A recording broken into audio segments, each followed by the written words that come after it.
What's up guys, Justin here, and today I've got the unboxing of the HTC One.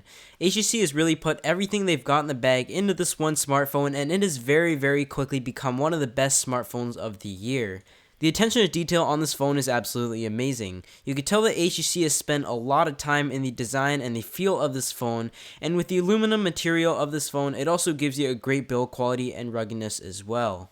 Taking a look at the specs, this phone is powered by a Qualcomm Snapdragon 600 processor clocked in at 1.7 GHz, and it is quad core. It also has 32 GB of built-in storage and 2 GB of RAM, a 4.7-inch 1080p Full HD display at a 468 ppi, and HTC Boom Sound, which is HTC's speakers that definitely sound really good.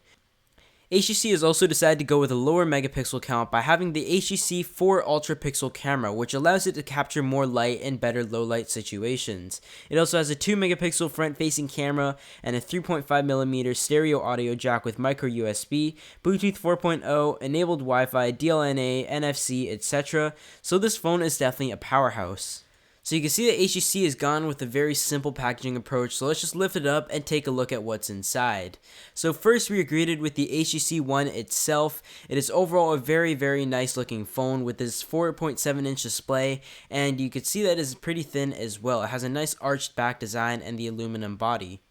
So we're going to take off the cardboard there, and you've also got quite a few things in here as well. You've got your SIM unlock tool and all your paperwork, etc. And you also have a set of HTC stickers somewhere down there as well. Setting that aside, you've got your headphones. Probably not going to take a look at all that. Here's a USB cable, of course, for sync and charge. And you've also got your USB to wall AC adapter in order to charge your device.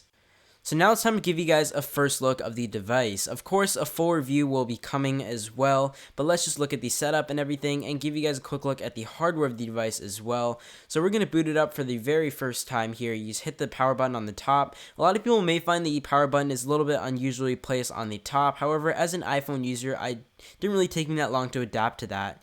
You can see the HTC Quietly Brilliant slogan there, and just give it some time to boot up here. So now that we're on the home screen, let's go ahead and run the simple setup. The overall setup is very fast. As you can see here, there's just the HTC logo popping up, and let's just wait for the setup to come up. So it's just going to prepare the SIM card here, and the first thing it will ask you is the language. So of course I do speak English, so it just goes through down the list, and you could decide on the language you may want to use this phone in. Now it also asks you to connect it to a Wi-Fi network. So now it asks you if you want to set it up from scratch, or if you want to restore, transfer, or import any content, or you can also transfer from your computer, and you can also sign into any accounts you may have here as well.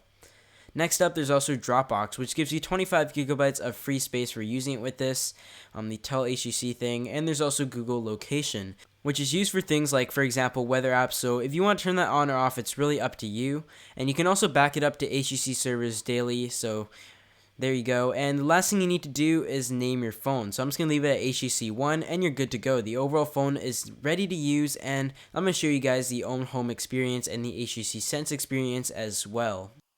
Over the years, some people have said that HTC Sense is a really heavy skin. I felt that HTC has really toned it down with this, and the past experience I actually had with HTC Sense was back at Android 2.2, which I really had a very bad experience with. However, I feel that HTC has definitely toned it down a little bit, and the overall experience is much more enjoyable. It still gives you all the levels of customizability that you may expect from Android there. So you could see that the app manager and grid size, you can all set that, and you could sort how you want the apps to be shown on the app drawer. And you've also got HTC Blink feeds. So this is something new, and it pretty much is like Flipboard on your home screen. You can't really turn it off or hide it, which is one disadvantage. That's just a look at the camera app. And sliding down, you've also got your settings, and they want to keep it really clean. So there really isn't any of those quick access settings, but you've also got your settings if you just tap that button on the top. And the overall user interface I felt that HTC has gone with is really simple, and the look of the icons and everything are very clean.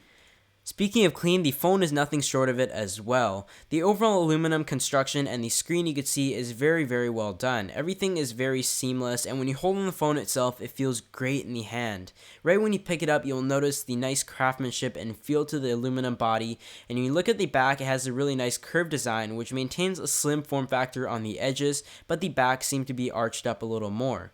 The overall grip is pretty good on this phone. However, one thing I didn't like about the arch is when you stick it on the table, it may tip around. Looking at the bottom and the top, you've got your boom sound speakers, which are really nice. They're really nicely strategically placed, and from first impressions, they are probably the best speakers I've ever heard on a phone, hands down. And of course, you've also got your micro USB input on the bottom. It kind of sucks that HTC didn't have, for example, even a physical home button, so I'm kind of used to tapping on the home button to be able to activate the screen. However, I do kind of wish that HTC had at least made that HTC logo the home button and have a menu and back button on the appropriate spots that many people are used to. However, it really isn't a big deal, and after a few days, you should be able to get used to it. On the top, you've also got the other part of your boom sound speakers. You've also got your LED indicator lights for notification and your proximity sensor, and also, of course, the front-facing camera, which is 2.1 megapixels. On the top, you've got your power button, which is really seamless. It may be a little bit hard to access for some, but overall, it's still very easy to access. And the camera is the HTC UltraPixel camera, as you can see located on the back, and the LED flash.